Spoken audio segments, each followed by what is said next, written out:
Let's read from Goethe's Travels in Italy while we make caramel. Monday, April 30th, 1787. The road leading from Castro Giovanni was so rough and bad that we were obliged to lead our horses down it. The sky before us was covered with thick and low clouds, while high above them a singular phenomenon was observable. It was striped white and gray, and seemed to be something corporeal. But how could aught corporeal get into the sky? Our guide enlightened us. This subject of our amazement was a side of Mount Etna, which appeared through the opening clouds. Snow alternating with the crags formed the stripes. It was not, however, the highest peak that we saw. The precipitous rock on which the ancient Etna was situated lay behind us, and we drove through long, lonely valleys. There they lay, uncultivated and uninhabited, abandoned to the browsing cattle.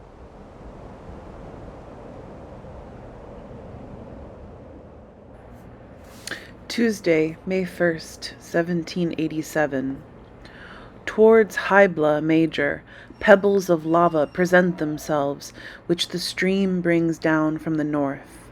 Over the ferry you find limestone, which contains all sorts of rubble, hornstone, lava, and calx, and then hardened volcanic ashes covered over with calcareous tufa.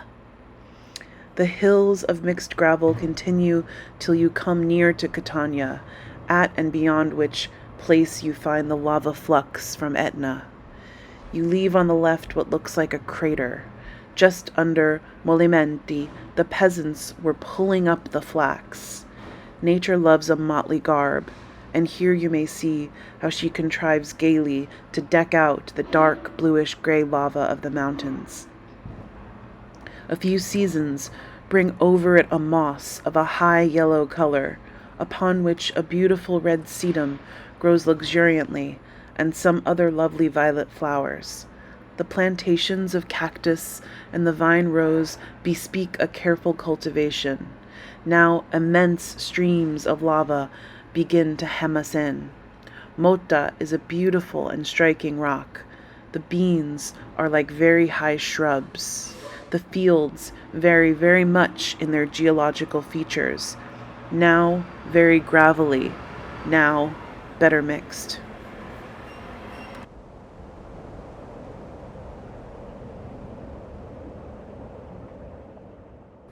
Catania, Friday, May 4th, 1787. Soon after our dinner, our abbé arrived with a carriage and proposed to show us a distant part of the city. Upon entering it, we had a strange dispute about precedence. Having got up first, I had seated myself on the left-hand side. As he ascended, he begged of me to move, and to take the right-hand seat. I begged him not to stand on such ceremony. "Pardon me," he replied, "and let us sit as I propose. For if I take any place on your right, everyone will believe that I am taking a ride with you. But if I sit on your left, it is thereby indicated that you are riding with me, that is, with him who has, in the prince's name, to show you the city." Against this nothing could of course be objected, and it was settled accordingly. We drove up the streets where the lava, which in 1699 destroyed a great part of this city, remains visible to this day. The solid lava had been worked like any other rock. Streets had even been marked out on its surface, and partly built. I placed under the seat of the carriage an undoubted specimen of the molten rock, remembering that just before my departure from Germany, the dispute had arisen about the volcanic origin of basalt, and I did so in many other places in order to have several varieties. However, if natives had not proved themselves the friends of their own land, had they not even labored, either for the sake of profit or of science, to bring together whatever is remarkable in this neighborhood, the traveler would have had to trouble himself long, and to little purpose. In Naples I had received much information from the dealer in lava, but still more instruction did I get here from the Chevalier Gioenni. In his rich and excellently arranged museum, I learned more or less correctly to recognize the various phenomena of the lava of Etna, the basalt at its foot, stones in a changed state. Everything, in fact, was pointed out to me in the most friendly manner possible. What I saw most to be wondered at was some zeolites from the rugged rocks which rise out of the sea below Jockey. As we inquired of the Chevalier which was the best course to take in order to ascend Etna, he would not hear of so dangerous an attempt as trying to reach the summit, especially in the present season of the year. Generally, he observed, begging my pardon, however, the strangers who come here think far too lightly of the matter. We, however, who are neighbors of the mountain, are quite contented if twice in our life we hit on a very good opportunity to reach the summit.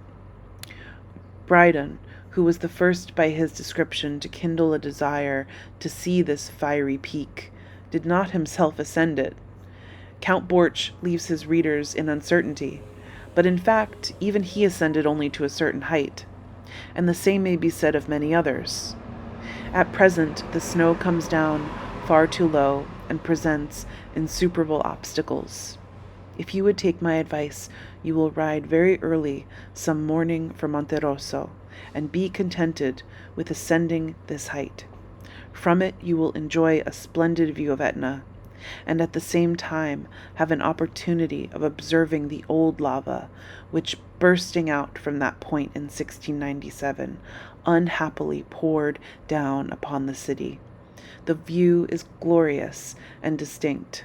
It is best to listen to a description for all the rest.